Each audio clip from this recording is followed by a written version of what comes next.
Bonjour tout le monde et bienvenue sur cet épisode de Un seul Dieu, le Père et un seul Seigneur, Jésus-Christ. Le but de cet épisode, est de révéler l'identité de celui qui est assis sur le trône dans Apocalypse 4. Et la façon dont on va prouver ça, révéler ça, c'est par le témoignage de 4 témoins qui se trouvent dans ce même chapitre. Cet épisode est réparti en 4 parties, 4 sections. Dans la première section, immédiatement après l'introduction, je vous présente une vidéo qui expose 5 croyances qui affectent les gens dans leur perception de celui qui est assis sur le trône. Certaines croyances sont très communes, d'autres sont moins communes, mais de ces 5 croyances, il y a 3 possibilités. Après cette deuxième partie, je vais discuter, dans la deuxième partie, oui, je vais discuter plutôt de la source fondamentale qui a affecté les croyances de milliers de gens et les croyances les plus communes qui existent aujourd'hui. Et la troisième partie sera une autre vidéo dans laquelle je présente les 4 témoins et les détails de leur témoignage. Et dans la 4e et dernière partie, je fais un peu un résumé des observations principales et je vous donne quelques explications pour préparer à la prochaine épisode. Donc, sans plus tarder, on va commencer avec la première partie. Apocalypse 4. Qui est sur le trône? 5 croyances, 3 possibilités. Apocalypse 4, versets 1 et 2. Après cela, je regardai, et voici, une porte était ouverte dans le ciel. La première voix que j'avais entendue, comme le son d'une trompette et qui me parlait, me dit, « Monte ici, et je te ferai voir ce qui doit arriver dans la suite. » Aussitôt, je fus ravi en esprit, et voici, il y avait un trône dans le ciel, et sur ce trône, quelqu'un était assis. Cette vision est d'une grande simplicité, mais de nombreuses fausses doctrines affectent encore l'interprétation de cette vision. Donc, avant d'examiner les Écritures, voici 5 points de vue qui affectent l'interprétation de cette vision. Le premier point de vue que je vais adresser date du 4e siècle. Athanas d'Alexandrie a influencé une grande partie de la chrétienté jusqu'à aujourd'hui, avec le développement de la doctrine de la Trinité qui a pris son ampleur à partir du concile de Nicée en 325 et fut officiellement accepté au concile de Constantinople en l'an 381. Selon cette doctrine, celui qui est assis sur le trône est la Trinité, c'est-à-dire 3 personnes co-substantielles, co-égales et co-éternelles. Jésus serait l'incarnation de Dieu le Fils, et avec Dieu le Père et Dieu le Saint-Esprit, ces 3 personnes distinctes ne forment qu'un seul Dieu qui est assis sur le trône. Le deuxième point de vue a eu son commencement quelques décennies plus tôt, vers le début du 4e siècle. Arius, également d'Alexandrie, était le représentant principal de cette croyance. C'est pourquoi Athanas donna le nom de arianisme à cette doctrine qu'il opposait. Selon l'arianisme, celui qui est sur le trône, c'est Dieu, le Père, et lui seul est Dieu tout-puissant. Le Fils de Dieu est distinct du Père et n'a pas toujours existé, mais il a été créé ou engendré par le Père bien avant la naissance du Messie.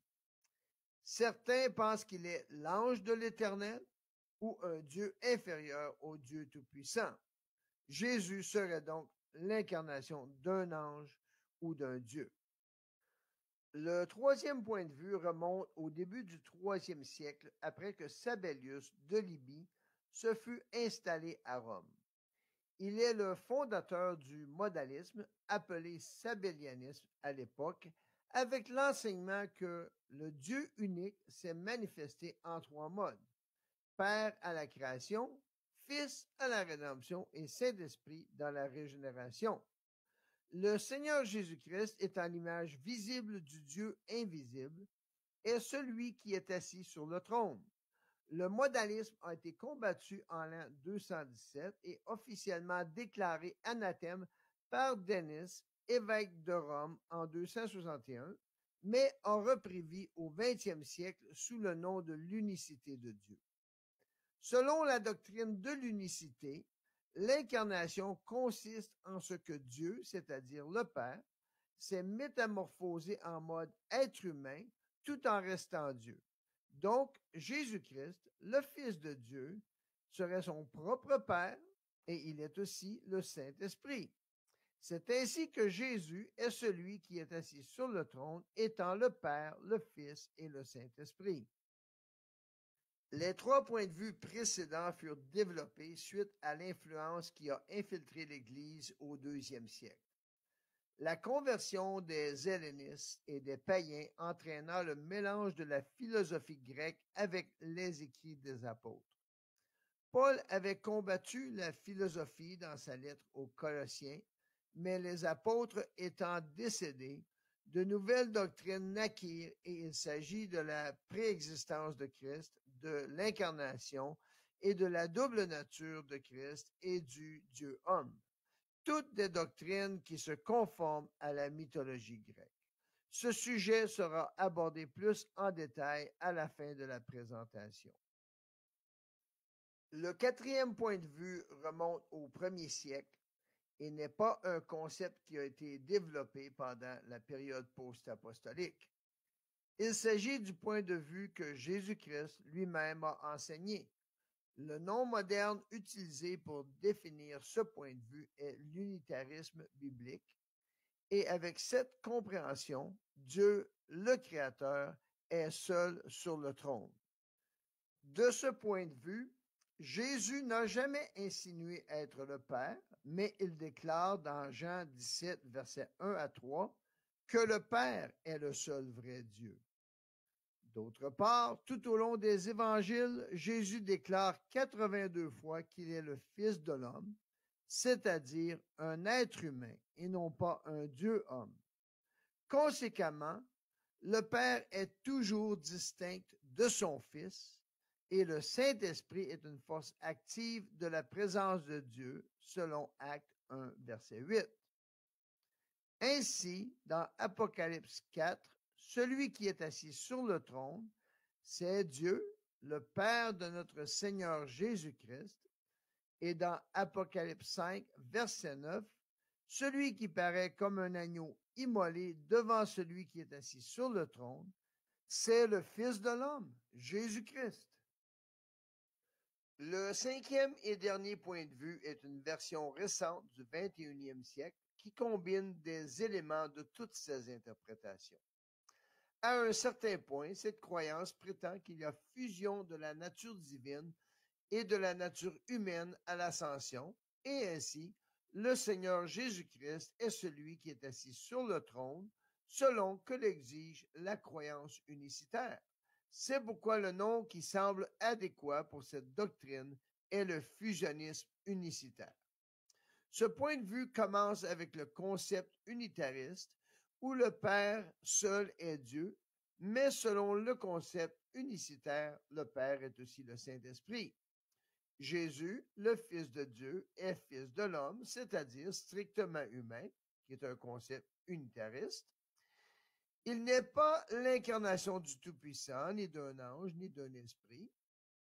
Le Père, étant le Saint-Esprit, s'est déversé lui-même dans son Fils dès sa naissance, ce qui fait de Jésus le Christ, c'est-à-dire Dieu en chair, selon l'interprétation unicitaire du mot Christ. Pendant le ministère terrestre de Jésus, le Père et le Fils sont distincts, bien que le Père habite littéralement dans le Fils sans qu'il y ait mélange des deux natures, concept qui se conforme à la doctrine catholique de l'union hypostatique établie au concile de Chalcédon en 451. À son ascension, Jésus est glorifié et au ciel, il devient Seigneur Jésus-Christ, expression d'origine trinitaire utilisée initialement par Athanas pour insinuer la fusion des deux natures. Et c'est ainsi que le Seigneur Jésus-Christ, c'est-à-dire le Père, le Fils et le Saint-Esprit, est celui qui est assis sur le trône. Cependant, en plaçant le Dieu-homme, c'est-à-dire le Seigneur Jésus-Christ, sur le trône dans Apocalypse 4, le fusionnisme doit emprunter le concept arianisme avec la croyance que l'agneau qui est devant le trône, dans Apocalypse 5, verset 9, est un acte théâtral accompli par un ange, un esprit ou un dieu. Donc, le fusionnisme et le modalisme gardent le concept de la Trinité, Père, Fils et Saint-Esprit, à l'intérieur de Jésus en le plaçant sur le trône, et en même temps, le fusionnisme emprunte le concept arianisme avec l'agneau pendant qu'il est devant le trône. De ces 5 croyances, il y a 3 possibilités. Laquelle est exacte? Qui est assis sur le trône? Est-ce la Trinité? Cette version initiale qui place le Seigneur Jésus-Christ sur le trône avec 2 autres personnes divines? Est-ce le Seigneur Jésus-Christ, à l'intérieur duquel habite le Père, qui est aussi le Saint-Esprit, selon les 2 points de vue unicitaires? Ou est-ce que c'est Dieu, le Père de notre Seigneur Jésus-Christ, et que lui seul est assis sur son trône de la majesté divine, selon le point de vue unitariste, ou encore selon l'arianisme? OK, bien, nous venons de terminer la première partie et de ces 5 croyances, bien, vous devriez être capable d'évaluer quelle est celle avec laquelle vous associez le plus.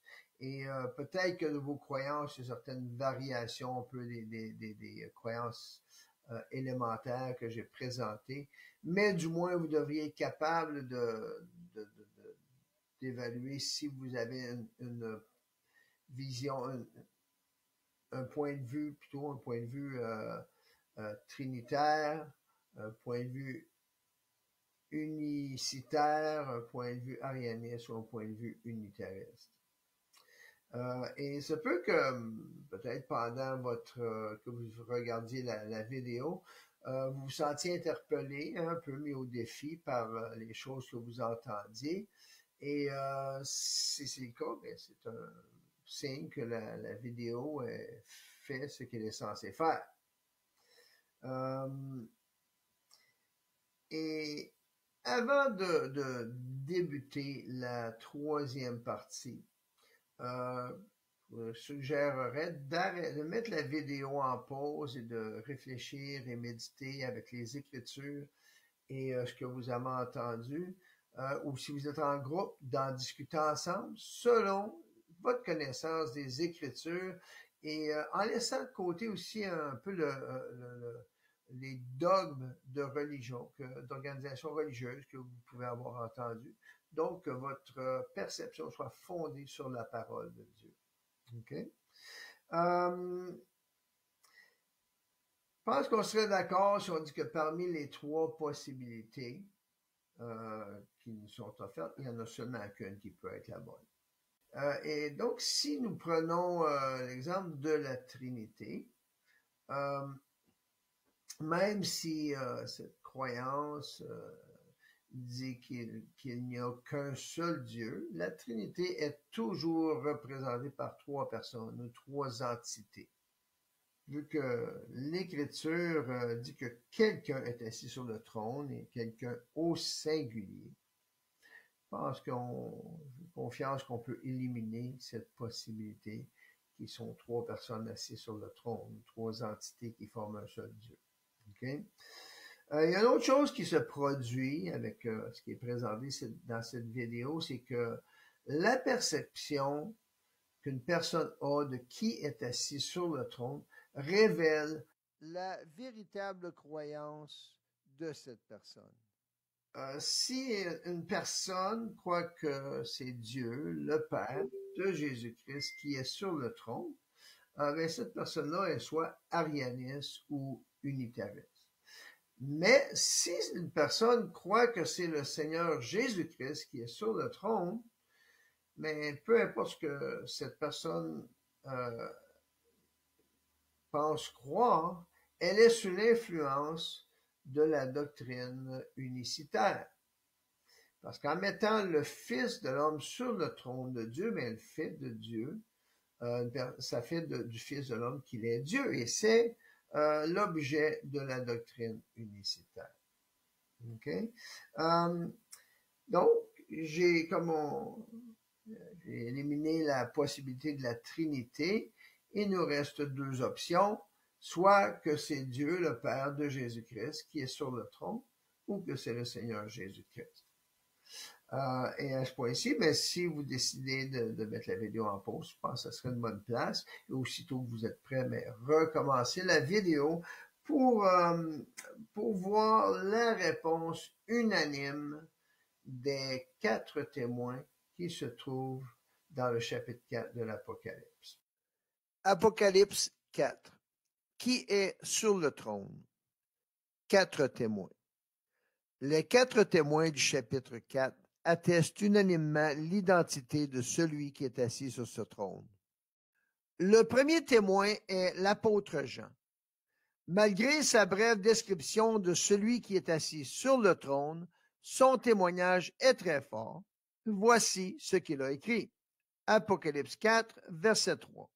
Celui qui était assis avait l'aspect d'une pierre de jaspe et de sardoine, et le trône était environné d'un arc-en-ciel semblable à de l'émeraude.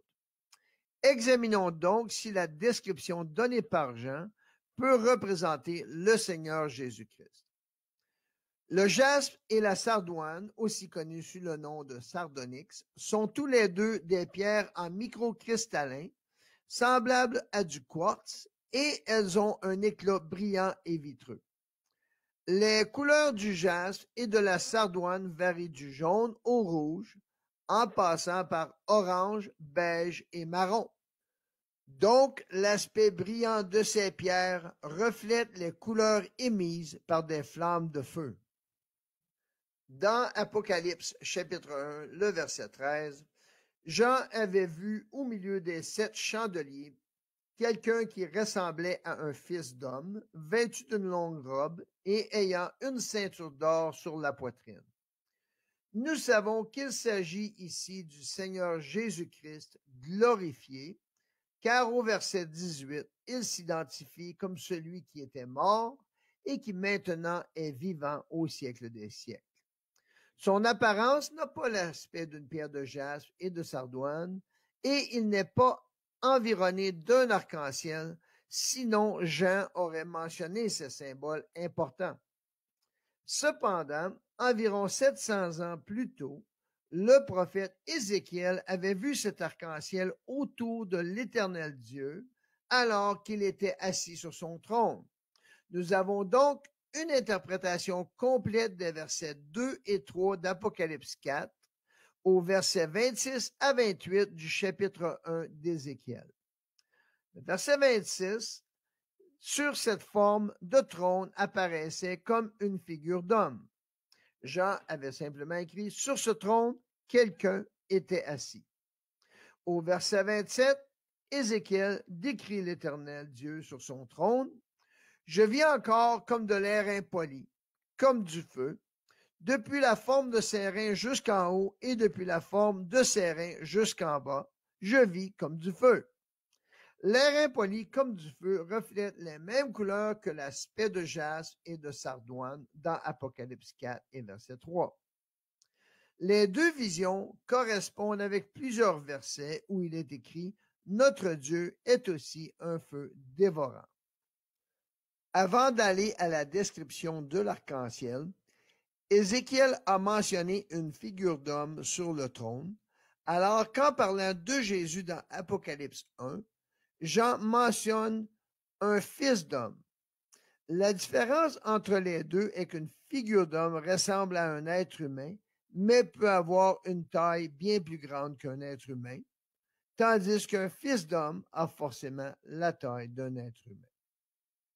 À la fin du verset 27 et au verset 28, Ézéchiel décrit l'arc-en-ciel qui environne Dieu, le Créateur, alors qu'il est assis sur son trône et révèle ce que représente l'arc-en-ciel.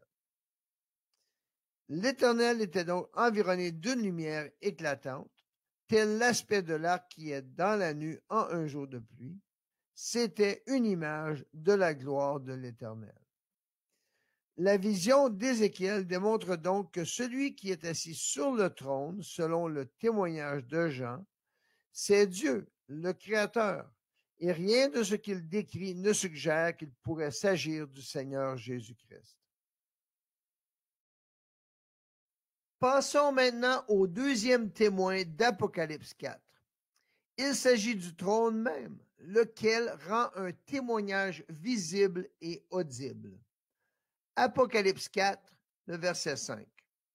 Du trône sortent des éclairs, des voix et des tonnerres.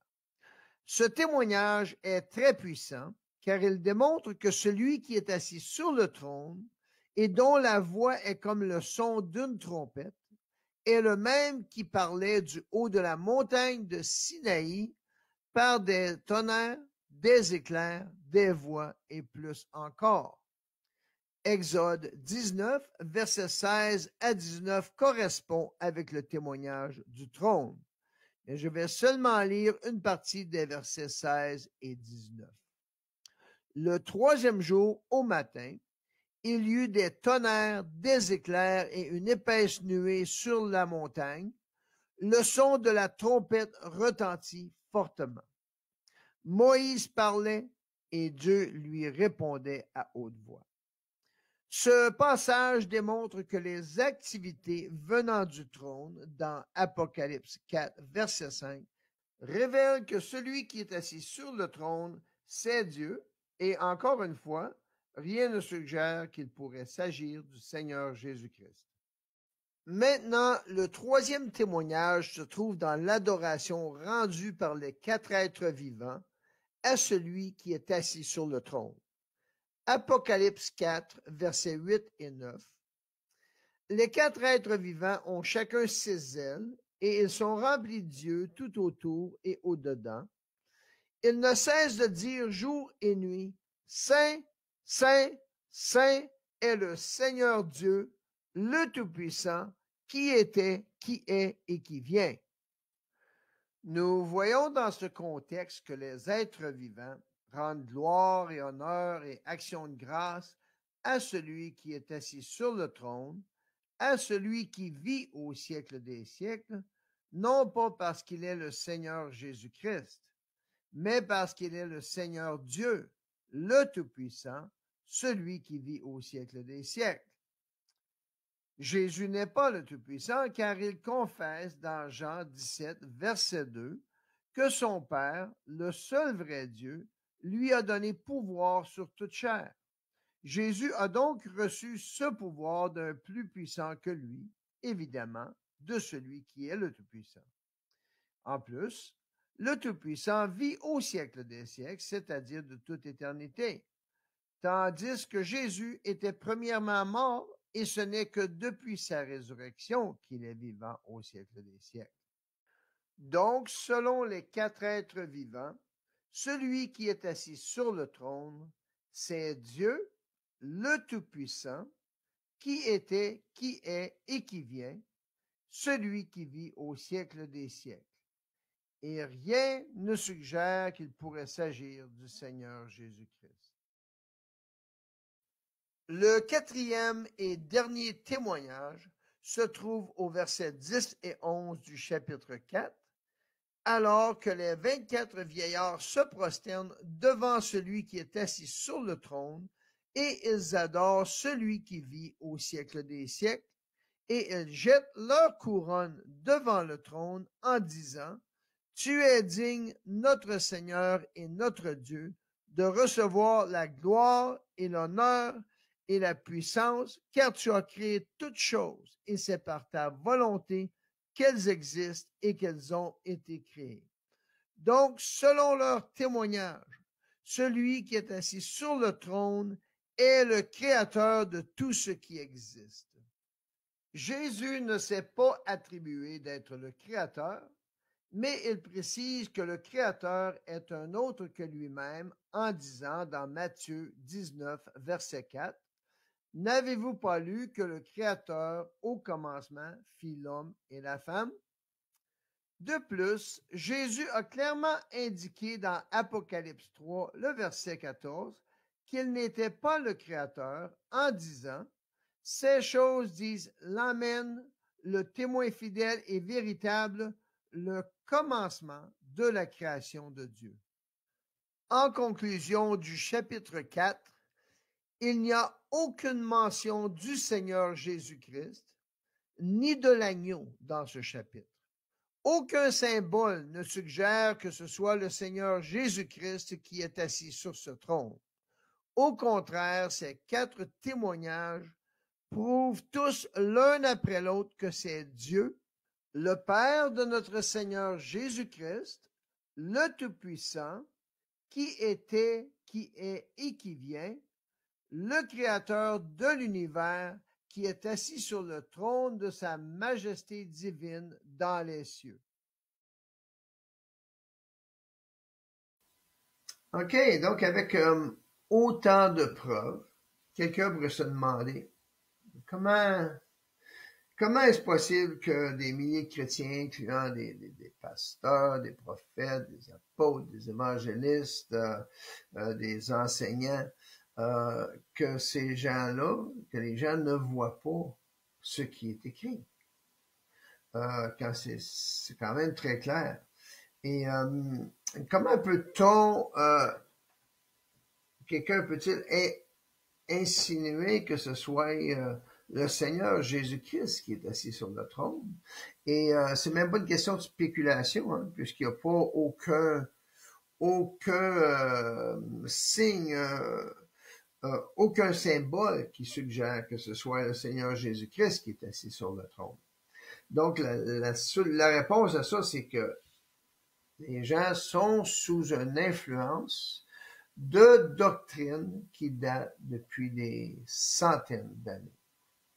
Dans une des prochains épisodes, je vais donc faire une revision de la source des hérésies qui ont conduit des milliers de chrétiens, de croyants dans des fausses doctrines.